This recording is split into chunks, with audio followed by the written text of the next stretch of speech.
नमस्कार मित्रों, मेरे चैनल में आपका स्वागत है। आज हम एक कहानी सुनेंगे जो कि गरुड़ पुराण में वर्णित है। उसके अनुसार हम जानेंगे मांसाहार पुण्य है या पाप। आइए सुनते हैं उस कथा को। यह बात उन दिनों की है जब भगवान श्री कृष्ण अपने बालपन में थे। एक बार जब श्री कृष्ण एक पेड़ के नीचे बैठे बांसुरी बजा रहे थे, उसी समय एक हिरण दौड़ता हुआ उनकी ओर चला आया और उनके पीछे जाकर छिप गया। वो हिरण बहुत ही घबराया हुआ था। भगवान श्री कृष्ण ने उसके सिर पर हाथ फेरते हुए कहा, क्या हुआ, तुम क्यों छुप रहे हो? उसका पीछा करते हुए एक शिकारी भी वहां आ पहुंचा और बोला, यह मेरा शिकार है, इसे मुझे दे दो, इस पर मेरा अधिकार है। तब भगवान श्री कृष्ण बोले, हर जीवित जीव पर उसका खुद का अधिकार होता है, ना कि किसी और का। तब वह शिकारी क्रोध में बोला, यह मेरा शिकार है, इसे मैं पकाकर खाऊंगा। तब भगवान श्री कृष्ण ने उस शिकारी से कहा, किसी भी जीव को मारकर खाना पाप की श्रेणी में आता है। क्या तुम पाप के भागी बनना चाहते हो? मांसाहार पुण्य है या पाप? क्या तुम धर्म को नहीं जानते? तब वह शिकारी बोला, मैं तुम्हारे जितना शिक्षित तो नहीं हूँ कि ये जानूं कि मांसाहार पुण्य है या पाप, पर मैं ये जानता हूँ कि जीव को मारकर खाना इसमें कोई हर्ज नहीं है। मांसाहार से तो वह जीव को जीव बंधन से मुक्त कर रहा है, फिर क्यों मांसाहार से को खाना गलत माना गया है? मांसाहारी होने को क्यों नहीं कहा जाता है? वैसे भी मैं इसको मारकर नीच योनि से मुक्ति दिलाकर पुण्य का काम ही कर रहा हूँ, फिर इस पर पाबंदी क्यों? इसे तो प्रोत्साहित करना चाहिए। जहाँ तक मैंने सुना है, जीव हत्या तो शास्त्रों में भी बताया गया है। राजा लोग शिकार किया करते थे। ऐसे तमाम तर्क देते हुए श्री कृष्ण से पूछा कि फिर क्यों यह मांसाहार गलत है और पाप की श्रेणी में आता है? आप ही बताइए, मांसाहार पुण्य है या पाप? भगवान श्री कृष्ण समझ गए कि इसकी बुद्धि मांस खाने के कारण तामसिक हो गई है और उसने सोचने और समझने की बुद्धि भी खो दी है। फिर भगवान श्री कृष्ण बोले, इस अंतहीन विषय पर पहले मैं कोई राय नहीं दूंगा। मेरी इस छोटी सी कहानी को सुनने के बाद तुम उत्तर देना कि मांसाहार पुण्य है या पाप, और तुम्हें मांस खाना चाहिए या नहीं। वह शिकारी सोचने लगा कि इसमें मेरा तो कोई घाटा नहीं है, इस कथा को मैं सुन लेता हूँ, मेरा मनोरंजन भी हो जाएगा और बाद में मुझे इसका मांस भी मिल जाएगा।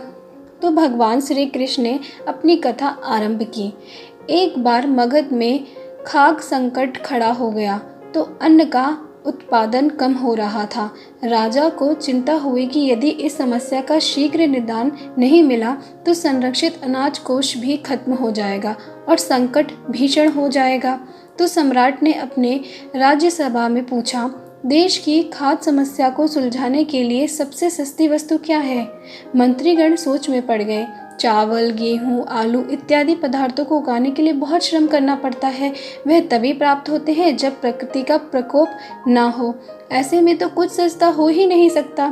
तभी शिकारी का शौक रखने वाले एक मंत्री ने सोचा कि यही उत्तम अवसर है, क्यों ना अंधाधुंध शिकार के लिए राजा की अनुमति ले ली जाए। उसने सभा से कहा, सबसे सस्ता खाद्य पदार्थ है मांस। इसके लिए धन का खर्चा भी नहीं है और पौष्टिक खाना भी मिलता है। सभी सामंतों ने इस बात का समर्थन कर दिया, लेकिन मगध के प्रधानमंत्री अभी भी चुप थे। सम्राट ने पूछा, प्रधानमंत्री आप क्यों चुप हैं? आपने कोई अनुमोदन नहीं दिया, आपका क्या मत है? प्रधानमंत्री ने कहा, मैं ये नहीं मानता कि ये कथन सही है कि मांस सबसे सस्ता पदार्थ है। फिर भी इस विषय पर मैं अपने विचार आपके सामने कल रखूंगा। प्रधानमंत्री उसी रात मांसाहार का प्रस्ताव रखने वाले सामंत के घर पहुंचे। सामंत ने इतनी देर रात प्रधानमंत्री को अपने घर आया देखा तो वह घबरा गया। किसी अनिष्ट की आशंका से वह कांप गया।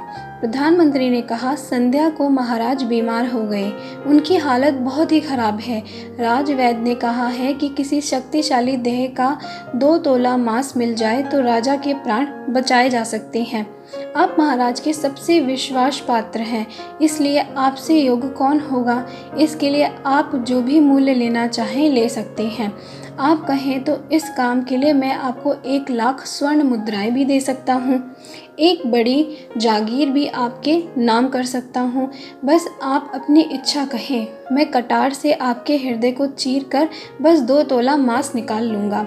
यह सुनकर सामंत के चेहरे का रंग फीका पड़ गया। वह सोचने लगा, जब जीवन ही नहीं रहेगा तो 1,00,000 स्वर्ण मुद्राओं से मैं क्या करूँगा, और बड़ी जागीर भी किस काम आएगी। वह झटपट अंदर भागा और अपनी तिजोरी से 1,00,000 स्वर्ण मुद्राएं लेकर आया। मुद्राएं देकर उसने प्रधानमंत्री के पैर पकड़ लिए और गिड़गिड़ाते हुए बोला, श्रीमंत, मैं आपकी 1,00,000 मुद्राओं में अपनी 1,00,000 मुद्रा और मिलाता हूँ। इस पैसे से आप किसी और सामंत के हृदय का मांस खरीद लें, किंतु मुझे जाने दें, ये बात किसी और को पता ना चले। मैं आपसे आग्रह करता हूँ। प्रधानमंत्री जी ये सब समझ चुके थे। वह उसे थोड़ी और मानसिक पीड़ा देना चाहते थे। प्रधानमंत्री ने आगे कहा, सामंत, आप शरीर से बलिष्ठ हैं, आपकी कद काठी महाराज से मिलती जुलती है, इसलिए राजवैद्य ने खास तौर पर आपका ही नाम लिया है। आपके दान से हमारे अच्छे राजा की जिंदगी बच जाएगी। आप कहें तो मैं आपको प्रधानमंत्री का पद देने को तैयार हूँ। आप खुद आपका कर्मचारी बनने को तैयार हूँ, पर प्रजा से हमारे राजा ना छीने। सामंत तो फंसता हुआ दिख रहा था। उसने शरीर पर अंग वस्त्र रखकर अपने जूते भी पहन लिए। जैसे ही वह वहाँ से भागने वाला था, वहाँ तुरंत प्रधानमंत्री के पैरों में लेट गया। उसने याचना की कि प्रधानमंत्री, मैं इसके योग्य नहीं हूँ। जब प्राण ही नहीं रहेंगे तो प्रधानमंत्री पद या राजा का सिंहासन भी मिल जाए तो मैं क्या करूँगा। आप चाहें तो मेरा सब कुछ ले ले, पर मेरे प्राण ना ले। मैं अपने ये भवन और सारा धन आपको सौंपता हूँ। रातों रात राज्य से निकल जाऊँगा। इतना कहकर वह अपने घोड़े की ओर भागा, और जैसे ही अपना घोड़ा गठने लगा, आवाज आई, अभी अभी अपने पीछे गए तुम अपने परिवार को भी छोड़े जा रहे हो। सामंत बोला, मेरे प्राण से प्रिय कुछ भी नहीं है। जब जीवन ही नहीं रहेगा तो कुटुंब का क्या करूँगा। जीवन रहा तो ऐसे ही सुखी रह लूँगा। इतना कहकर घोड़े पर छलांग लगाकर बैठ भी गया। वह अभी चलने को ही था कि प्रधानमंत्री ने घोड़े की साख पकड़ ली। वह सामंत से बोला, भागने की जरूरत नहीं है, आप आराम से घर पर ही रहो, मैं किसी और का प्रयास करता हूँ। यह कहकर प्रधानमंत्री वहाँ से चले गए। अगले ही दिन राज्यसभा में सभी सामंत समय से पहले ही आ गए और सब ये जानना चाहते थे कि राजा स्वस्थ हैं कि नहीं। सबको राजवैद्य की तलाश भी थी, उनसे ही उन्हें कुछ सूचना मिल सकती थी।